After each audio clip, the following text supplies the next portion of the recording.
आज हम movie explain कर रहे हैं कैप्टन मार्वल। ये कहानी शुरू होती है कई साल पहले। इस कहानी के शुरू में एक प्लेनेट दिखाया जाता है और इस प्लेनेट पर रहने वाले लोगों को क्री कहा जाता है, जहाँ पर वेयर्स नाम की लड़की को दिखाया जाता है जो कि बुरी तरह जख्मी होती है। तभी उसको बूढ़ी औरत नजर आती है। इससे पहले उसको कुछ समझ आता, वो बहुत ज्यादा धुआं देखती है और तभी धुएं से एक आदमी निकलता है और वो उसकी तरफ गन करता है। वेयर्स का उसको चेहरा नजर नहीं आता और अगले टाइम में वेयर्स की आंख खुल जाती है। दरअसल वो एक ख्वाब देख रही थी। वेयर्स को ये ख्वाब बार बार नजर आता है क्योंकि वो इस दुनिया की नहीं है, इसलिए इसको नींद भी बहुत कम आती है और साथ ही वो जिंदगी की पिछली यादों को भी भूल चुकी है। अब वेयर्स यहाँ पर एक आदमी के पास जाती है जो कि इस प्लेनेट का कमांडर है। वो वेयर्स को लड़ना भी सिखाता है और इसके बाद वो वेयर्स को सुपर इंटेलिजेंस से मिलवाने जाता है जो कि इस पूरे प्लेनेट को देखती है। वो प्लेनेट का लीडर वेयर्स को बताता है कि इस प्लेनेट की सुपर इंटेलिजेंस का कोई चेहरा नहीं।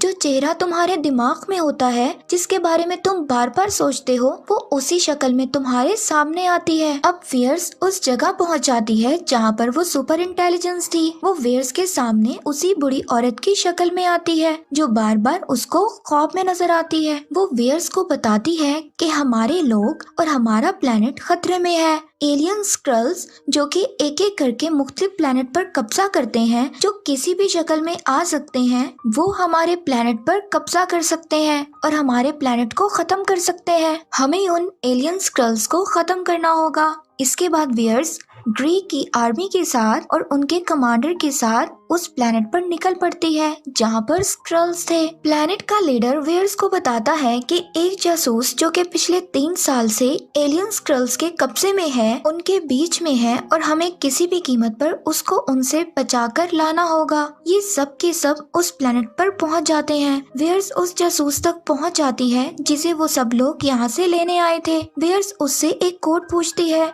और वो उसको बता देता है। तभी वेयर्स को बताया जाता है कि स्क्रल्स ने उनकी आर्मी पर हमला कर दिया है और जैसे ही वो जासूस समझ रही थी और जिसे वो जासूस समझ रही थी, वो दरअसल स्क्रल्स का लीडर था जिसने अपना रूप बदला हुआ था। वो एलियन स्क्रल्स वेयर्स को बेहोश करके अपने शिप में ले जाते हैं जहां पर वो एक मशीन की मदद से वेयर्स के दिमाग पर उनकी पुरानी यादों को जानना चाहते हैं, जिनके बारे में वेयर्स खुद भी भूल चुकी है। उसे पता चलता है कि वेयर्स पहले अर्थ पर थी, वो एक पायलट थी। यहाँ पर उसके साथ एक और लेडी होती है और ये वही लेडी होती है जो वेयर्स को बार बार ख्वाब में नजर आती थी। स्क्रल्स एलियन का लीडर इसके बारे में जानना चाहता था कि वो अपने लोगों से लोकेशन को पता लगाने का कहता है कि ये कहाँ जा रहे हैं, लेकिन इनसे पहले ये ऐसा करते वेयर्स अपने सेंसेस में वापस आ जाती है। वो अपने आप को आजाद करके उन स्क्रल्स पर हमला कर देती है। वो उससे पूछती है कि तुमने मेरे दिमाग में क्या डाला। वो कहता है कि मैंने तुम्हारे दिमाग में कुछ नहीं डाला, ये सब कुछ पहले से तुम्हारे दिमाग में है। मैं सिर्फ उस डॉक्टर और लाइट स्पीड इंजन के बारे में जानना चाहता हूँ। तुम्हें अपने माजी के बारे में कुछ पता नहीं है। तुम ग्रीकी लोगों की बातों में फंस चुकी हो और यहाँ पर जितने भी एलियंस होते हैं वो वेयर्स पर हमला कर देते हैं। इस बीच स्पेसशिप में खराबी आ जाती है। तभी सभी एलियंस वहाँ से भाग जाते हैं और वेयर्स का जो स्पेसशिप था वो अर्थ पर जाकर क्रैश हो जाता है। यहाँ अर्थ पर आने के बाद वेयर अपने लोगों को बताती है कि वो अर्थ पर है और वो जल्दी आकर उसको यहाँ से ले जाएं। वो कहते हैं कि हमें वहाँ आने में 22 घंटे लगेंगे, तुम्हें हमारा इंतजार करना होगा। अब यहाँ पर वो 2 एजेंट आ जाते हैं और वेयर्स के बारे में पूछने लगते हैं। वो उन्हें बताती है कि वो क्री से है और वो स्क्रल्स को खत्म करना चाहती है। हालांकि उन दोनों एजेंट्स को उसकी बातों को समझ नहीं आती और तभी वेयर्स को एक स्क्रल नजर आता है। वो उसका पीछा करने लगती है जो कि अपना चेहरा बदलकर ट्रेन में बैठ जाता है, लेकिन वेयर्स उसको पहचान लेती है। उन दोनों के बीच में बहुत लड़ाई होती है और तभी स्क्रल एलियन के पास से एक मेमोरी डिवाइस गिरती है। ये वही मेमोरी डिवाइस होती है जिसमें वेयर्स की यादें थी और वो स्क्रल यहाँ से भाग जाता है। अब वहीं पर वो 2 एजेंट्स को दिखाया जाता है जो कि अपनी कार से ट्रेन का पीछा पीछा कर रहे थे, पर तभी उसको एक कॉल आती है और ये कॉल होती है उसके साथी यानी दूसरे एजेंट की। इसका मतलब जो इसके साथ कार में था वो उसका साथी नहीं था बल्कि एक स्क्रल था जो कि अपना चेहरा बदलकर उसके साथ बैठा था। तभी वो एजेंट जानबूझकर अपनी गाड़ी का एक्सीडेंट कर लेता है जिसमें वो स्क्रल मारा जाता है और उस एजेंट की आंख पर चोट भी लग जाती है।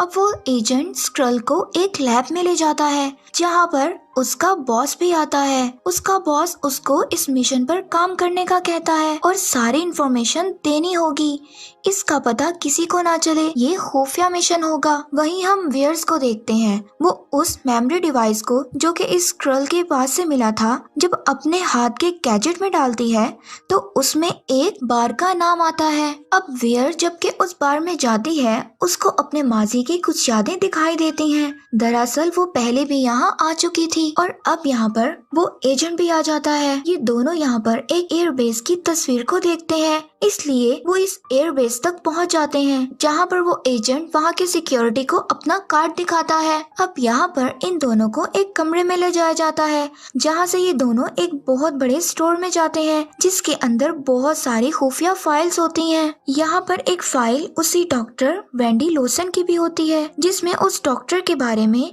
और लाइट स्पीड इंजन के बारे में कुछ नोट्स होते हैं। ये नोट्स उसने मुख्तलिफ जुबानों में लिखे हुए थे। अब वेयर्स को समझ आ जाती है कि डॉक्टर वेंडी लॉसन एक क्री थी, ना कि एक इंसान। उसकी फाइल पढ़कर वेयर्स को पता चलता है कि कुछ साल पहले लाइट स्पीड इंजन लेकर यहाँ से भाग गई थी। उनके साथ एक और पायलट भी थी। डॉक्टर लॉसन वही है जो वेयर्स के ख्वाब में आती है। यहाँ पर एजेंट को दिखाया जाता है, वो अपने बॉस को बताता है कि वो वेयर्स के साथ एक एयरबेस पर है। उस एजेंट का बॉस जल्दी उस जगह पर पहुंच जाता है और जब वो उससे बात करता है तो उस एजेंट को समझ आ जाता है कि ये उसका बॉस नहीं है बल्कि एक स्क्रल है जो कि उसके बॉस की शक्ल में वेयर्स को यहाँ पर पकड़ने आया है। अब वो एजेंट यहाँ पर उसको बातों में लगाकर वहाँ से चला जाता है पर वो स्क्रल उसे एक बार फिर वहाँ पर पकड़ लेता है। इससे पहले वो इस एजेंट को मारता वहाँ पर वेयर्स आ जाती है और उस एलियन पर हमला कर देती है और उस एजेंट को यहाँ से एक प्लेन में ले जाती है। अब ये दोनों उस दूसरी पायलट के घर पर पहुँचते हैं जिसके बारे में इन दोनों ने डॉक्टर लॉसन की फाइल में पढ़ा था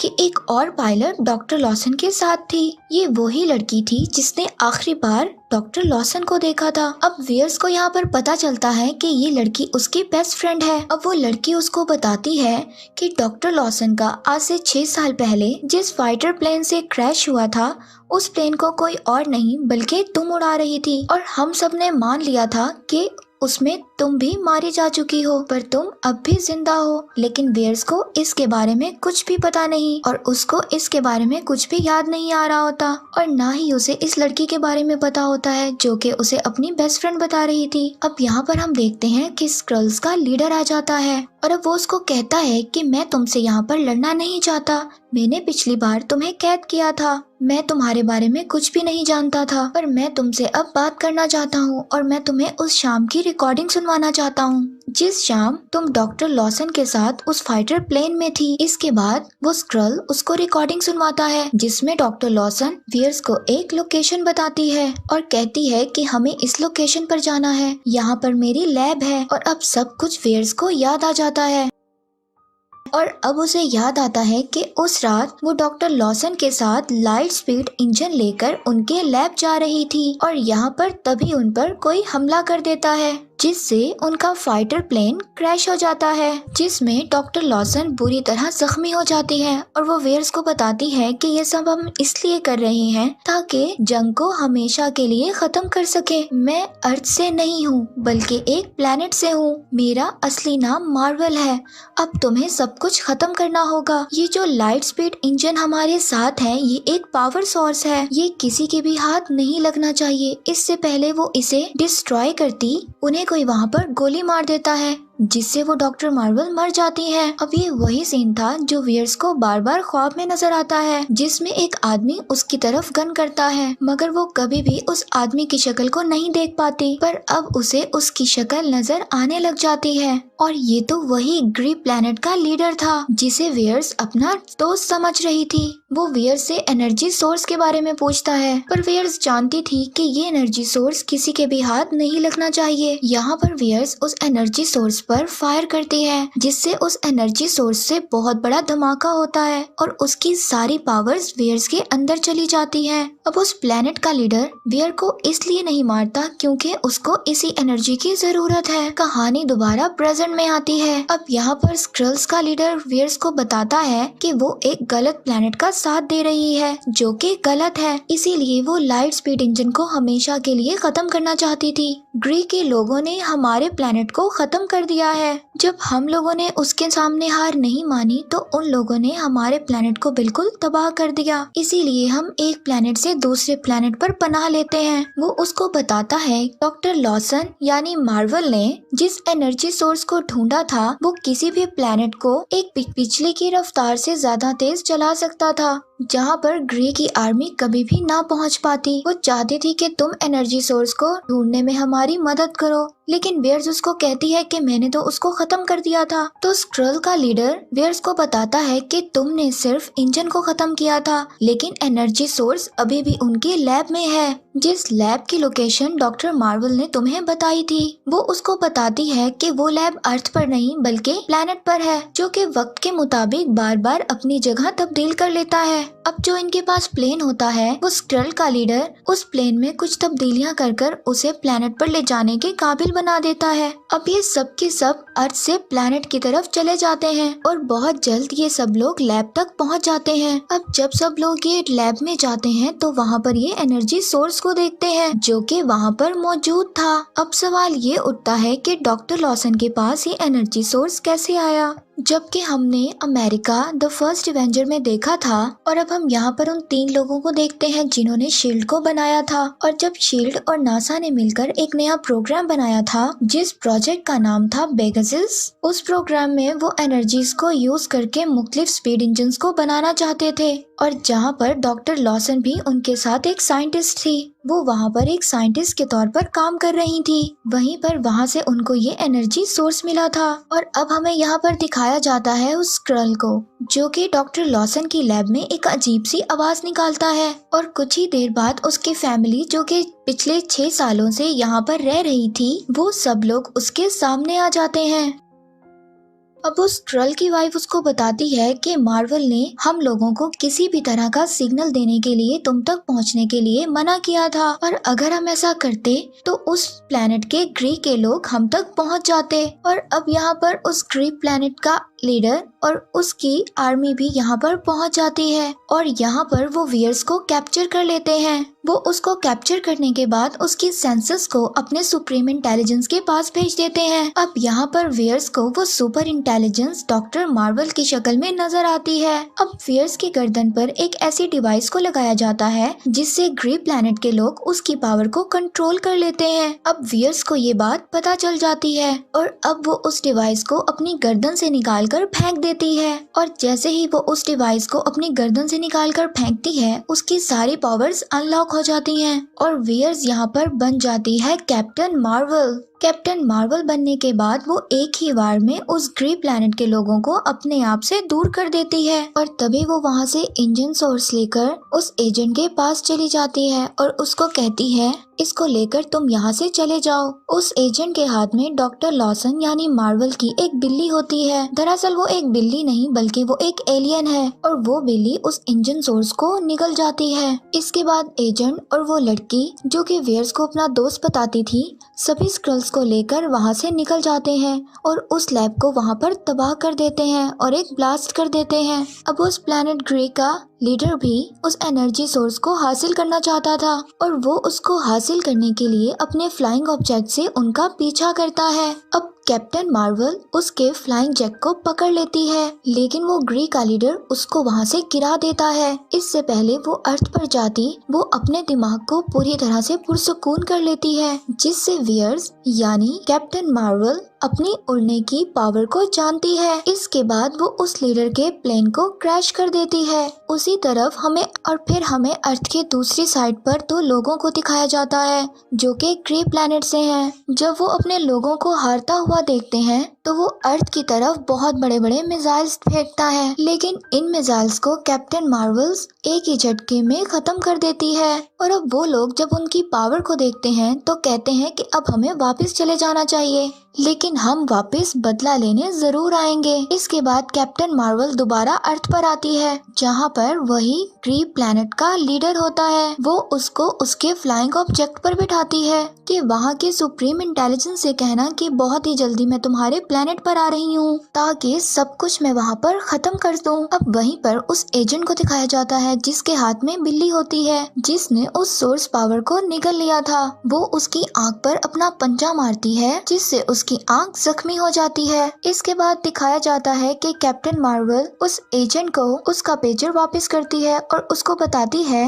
कि मैंने इसको अपग्रेड कर दिया है, अब मैं किसी भी प्लेनेट पर रहूं तो मुझे मैसेज भेज सकते हो, पर मैसेज तभी भेजना जब बहुत ज्यादा इमरजेंसी हो। इसके बाद कैप्टन मार्वल स्क्रल्स के साथ उनके स्पेसशिप पर उनका नया घर ढूंढने के लिए अर्थ से निकल जाती है। अब उस एजेंट को दिखाया जाता है कि जिसकी आंख पर बिल्ली ने पंजा मारा था, अब वो अपनी आंख को वहाँ पर कवर कर रखता है। वो अपने साथी को कहता है कि हम लोगों को नहीं पता कि अर्थ पर और कौन कौन रहता है, इस बार तो हमें कैप्टन मार्वल ने बचा लिया, लेकिन हमें इसी तरह और भी बहुत सारे सुपर हीरोज की जरूरत है। हमें सुपर हीरोज की एक टीम बनानी होगी। और एट द एंड हमें सीन में दिखाया जाता है कि वो बिल्ली जिसने एनर्जी सोर्स को खा लिया था, अब वो उस एजेंट के टेबल पर वो बिल्ली उस एनर्जी सोर्स को दोबारा वहाँ पर उगल देती है। इसी के साथ यहीं पर ये मूवी एंड हो जाती है। आई होप सो आपने इस मूवी को एंजॉय किया होगा।